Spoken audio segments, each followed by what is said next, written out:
Vamos entonces ahora a recibir en cabina al señor Andrés Astacio, quien es vicepresidente ejecutivo de las empresas distribuidoras de electricidad y secretario del Consejo Unificado de las Empresas Distribuidoras de Electricidad. Así que gracias por estar con nosotros. Muchas gracias a ustedes por la invitación. Muy buenas tardes. Don Andrés, usted sigue sin atender nuestra recomendación de los últimos 2 años de que le corte a ese cargo, porque perdemos 5 minutos diciéndolo. ¿Sabes que los cargos poco importantes siempre son largos? Los poco importantes son nombres largos. Déjeme decirle que no hay forma de que eso sea poco importante, porque la palabra electricidad... Eso es importantísimo. Ya, usted puede Pero fíjate decir que estratégicamente está al final para que tú lo tengas que escuchar todo. Andrés, bienvenido. Gracias por estar con nosotros. Bueno, el tema eléctrico es un tema que ha estado sonando, siempre suena, pero en estas últimas semanas ha sonado mucho. Evidentemente, uno de los reclamos más fuertes en las redes sociales, por lo menos hasta la semana pasada, el tema de los aumentos de la tarifa. Para recordar, el presidente anunció que se va a dejar en stop, por lo menos mientras mejoran las condiciones económicas, el tema de los aumentos. Pero vamos a recordarle a la gente, a todos los que nos escuchan, qué fue exactamente lo que decidió el presidente. ¿Nos van a devolver los cuartos? ¿No nos lo van a devolver? ¿Cómo es el asunto? Mira, lo primero que hay que tener es el contexto. Eso iba a decir, vámonos más para atrás. ¿Qué fue lo que pasó? ¿Cómo llegamos hasta ahí? No, bueno, acuérdense que aquí la Estrategia Nacional de Desarrollo mandaba a hacer un pacto eléctrico. Pacto que se negoció entre el año 2015 al 2018 y que por motivos que ya no vale la pena volver sobre ellos, no se suscribió hasta esta administración. Ese pacto, en su artículo 8, dice que la tarifa eléctrica debía de irse ajustando de forma paulatina en un periodo de 21 trimestres consecutivos. O sea, no fue una decisión propia del gobierno, porque el gobierno en el ámbito del pacto no es más que un sector más. Entonces, ese aumento tenía como razón de ser que la tarifa eléctrica en República Dominicana estaba frisada desde 2011. Y el servicio eléctrico, como todos los servicios, sí, claro, debe de ser, para ser sostenible en el tiempo, tiene que reflejar los costos reales. Y la tarifa ya no era una referencia de los costos.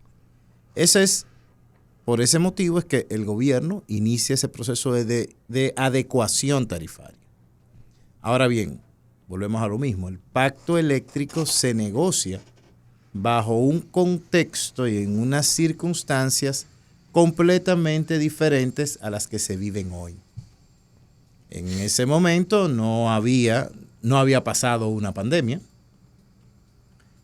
y mucho menos teníamos una situación geopolítica tan compleja como la que vive el mundo actualmente, que ha tenido como efecto una disrupción en los costos, en los precios de las materias primas, en especial las materias primas de carácter energético.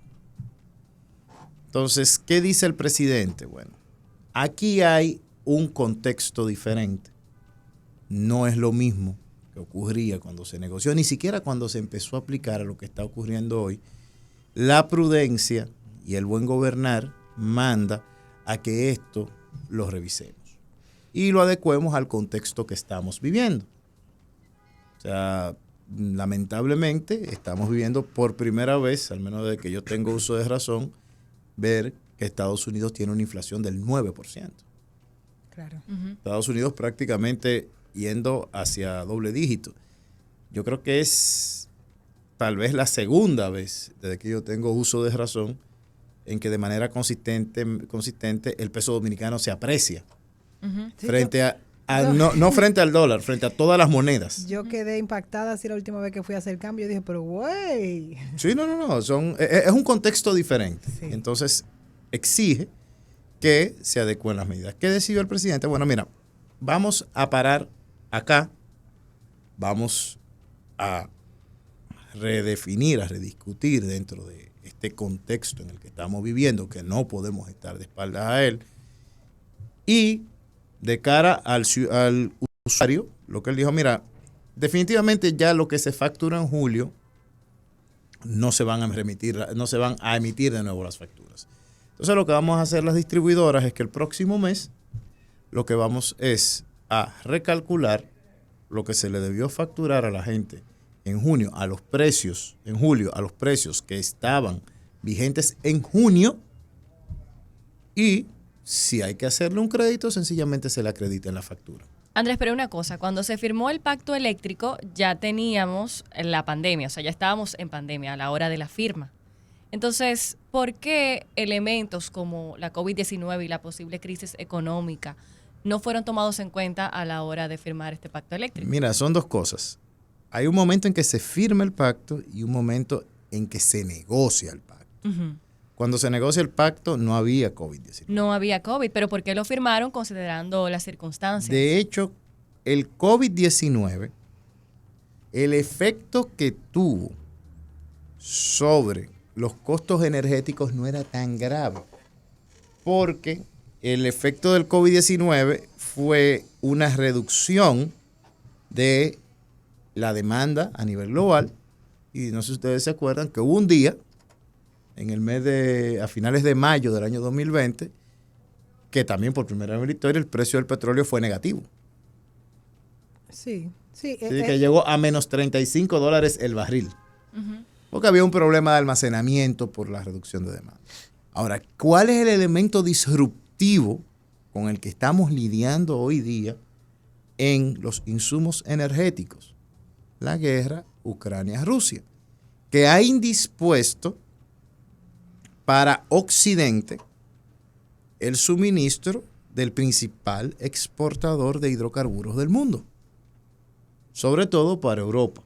Pero para que la gente lo entienda, ¿qué tiene que ver la guerra de Ucrania-Rusia Sí, nos cuesta hacer con la nuestra relación. Electricidad? Sí, no, porque Ucrania y Rusia están lejos, Sí, nos cuesta hacer la pero los relación. mercados energéticos son globales y están cerca. Lo que cuesta, para poner el ejemplo del gas natural. Gas natural, históricamente, Europa se suplía del gas ruso. Con esta situación de la guerra, sencillamente, se ha disminuido la cantidad de gas disponible para Europa. Entonces, eso ha hecho que parte del gas que suplía a los países de América, que viene esencialmente de Estados Unidos y de Trinidad y Tobago, se esté desplazando hacia Europa. Hay una demanda mayor de este gas natural que viene a República Dominicana porque los europeos que antes no lo demandaban lo están demandando. Y eso, como efecto natural, dispara los precios. Pero lo mismo está ocurriendo con el carbón mineral. El carbón mineral, que era un combustible de precios muy estables, hoy, por este exceso de demanda y limitaciones de oferta, ha escalado a precios inimaginables. Para que tengamos una idea, hace un año y medio se hablaba de que el carbón, la tonelada métrica, costaba $60, $60, $70. Esta mañana, cuando yo lo revisé, estaba en $399 la tonelada. Wow, 5 veces más. 5 veces más. Pero entonces, ¿cómo? Porque hacemos esta pausa dentro del pacto eléctrico por esa misma situación. ¿En qué queda entonces el pacto eléctrico? Y una de las quejas que ha habido es la ausencia de la sociedad civil en la discusión. ¿Qué va a pasar entonces con ese pedimento? La sociedad civil está representada a lo interno del CES. Es un sector social. Está representada en todos los ámbitos. Hay 15 entidades que fueron elegidas por las entidades registradas dentro del pacto como representantes. La discusión es amplia y la discusión es con todos los sectores. ¿Qué es lo que el presidente ha planteado? Miren, hay situaciones en las cuales las circunstancias, situaciones extraordinarias requieren que usted salga de lo ordinario. Claro. Lo ordinario era, vamos a hacer estos ajustes trimestrales. Bueno, ahora vamos a ver cómo nosotros, primero, lo esencial es preservar el suministro de electricidad de la población. ¿Qué tiene que ver Ucrania, el gas, con la electricidad? Es que la electricidad se produce con esos combustibles. Claro. Esos son los insumos básicos para producir la electricidad. O sea, sin ellos no vamos a tener electricidad, sobre todo porque nosotros somos una isla. Y como isla nosotros no tenemos grandes cuencas hidrográficas. Es más, simplemente piénsenlo así. Todos los ríos de la República Dominicana se cruzan a nado. Ay, se están secando, gracias. Todos se cruzan a nado. O sea, ya, eso es una realidad. No tenemos tampoco Claro, que alta como recurso montaña. natural sería el principal, el más Exacto. fuerte para poder suplir las necesidades que tenemos. Exacto. Por ejemplo, tú tienes otros países que tienen un carácter continental. Paraguay, que tiene la confluencia del Iguazú y el Paraná, y bueno, tienen una presa gigantesca, y el 100% de la electricidad de Paraguay viene de esa presa. República Dominicana no tiene esa característica, lamentablemente. Entonces, sí, nosotros somos un país 100% dependiente, altamente dependiente de los insumos energéticos, de las materias primas energéticas. Altamente dependiente. ¿Qué va a representar, Andrés, esta medida de detener los incrementos en la tarifa eléctrica en cuanto al servicio? ¿Podría esperarse que haya más apagones? Sí, porque estamos El llegando servicio- a un muy buen nivel de cantidad de apagones. O sea, ese switch yo no lo estaba escuchando ya. Mira, en esencia, todo lo que estamos haciendo es para preservar el servicio y para preservar los niveles de satisfacción que hemos tenido hasta ahora. Eso es lo que estamos buscando y protegiendo a la población. Proteger a la población y garantizar los niveles de servicio. Esa es la meta principal hoy día. O sea, esto, como decía Keynes, hay que tomarme en periodos de crisis se toman medidas anticíclicas. Aquí lo esencial es preservar el servicio, porque para que la República Dominicana siga avanzando como ha avanzado, necesita electricidad. Con relación al servicio eléctrico, es interesante que hoy, y eso es bueno, estamos de frente a unas quejas que son diferentes a las que teníamos antes. O sea, porque ahora ya lo que estamos discutiendo es calidad de servicio. Sí, cuando antes no teníamos No servicio. teníamos Antes no teníamos servicio. Oigan, las discusiones son válidas, las sociedades tienen que evolucionar, y siempre las sociedades tienen retos. Lo importante es que el reto de hoy no sea el mismo reto de hace 20 años. Claro. Correcto. Hoy la discusión es cómo nosotros, como país, garantizamos el suministro de electricidad, garantizamos el servicio en los niveles que tenemos y seguimos mejorándolo para que sea un servicio cada día de mayor calidad. Andrés, ¿y cómo vamos con el tema de las personas que no pagan la factura de la luz y se las roban? Mira, ese es uno de los grandes temas asociados a la calidad de servicio, porque cuando una persona se conecta ilegalmente a la red, es una causa de fallas y averías en la red. O sea, y nosotros ahora mismo estamos trabajando de forma muy intensa en la regularización de esos usuarios. Es un proceso de regularización. Hay también otro elemento, y es que hay un segmento de la población. O sea, ¿por qué la electricidad es un servicio público? ¿Por qué no está condicionada al libre juego de oferta y demanda? Porque es un servicio público muy esencial. Es un servicio muy esencial, es básico para la vida moderna, pero también, si lo vemos comparativamente con otros servicios, es de los más costosos. Entonces, al ser costoso, si no se regula adecuadamente y no se identifica a las personas que hay que proteger, estas personas podrían quedar fuera del acceso al servicio. Entonces, nosotros estamos trabajando, por un lado, regularizando a todos los usuarios, porque primero es necesario para la sostenibilidad financiera del sistema, pero también es necesario para garantizar la calidad del servicio. Pero por el otro lado también estamos identificando a esas personas que por su condición socioeconómica necesitan protección estatal. Este año nosotros ya hemos integrado al bono luz 85,000 personas en el primer semestre del año, y en el segundo semestre tenemos como plan integrar otras 85,000. La meta es llegar al 1,000,000 de acá a 2024 y cubrir entre 2024 y 2026 todo el universo de dominicanos, de hogares dominicanos que estén en los segmentos IGB 1 y 2. Andrés, con respecto al tema de las conexiones ilegales, que ustedes están tratando de regularizar, ¿tienes el porcentaje de qué tantas conexiones ilegales responden a personas realmente vulnerables que no tienen cómo pagar un servicio de electricidad y cuántas es simplemente por viveza? Mira, si tú lo miras en razón de el número de personas, evidentemente las personas de menores ingresos serían más. Ahora, si tú lo miras en consumo de electricidad, por ponerlo de una forma, las pérdidas de las empresas eléctricas, las pérdidas de energía, que no son más eso que las conexiones ilegales, y las pérdidas técnicas se pueden dividir en tres sentidos. Por un lado hay entre un 28 y un 30%. Nuestra meta es que acabe el año cercano al 28. Hay un 8% que son pérdidas técnicas, que son pérdidas de transformación en la red eléctrica, que es un proceso natural, o sea, porque el conductor hay una transferencia de calor y hay electrones que se van al espacio.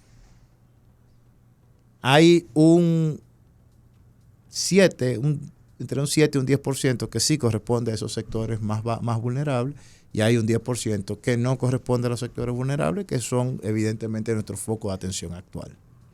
En el caso de la energía renovable, usted hablaba de que no contamos con esas fuentes acuíferas que nos permitan vivir en un 100% de este tipo de energía, pero la verdad es que hay oportunidades de mejora. ¿Qué se está trabajando para continuar siendo aceptado este tipo de producción de parte de personas independientes? Mira, el gobierno dominicano ha establecido una política bastante agresiva de inserción de fuentes renovables en la matriz energética dominicana.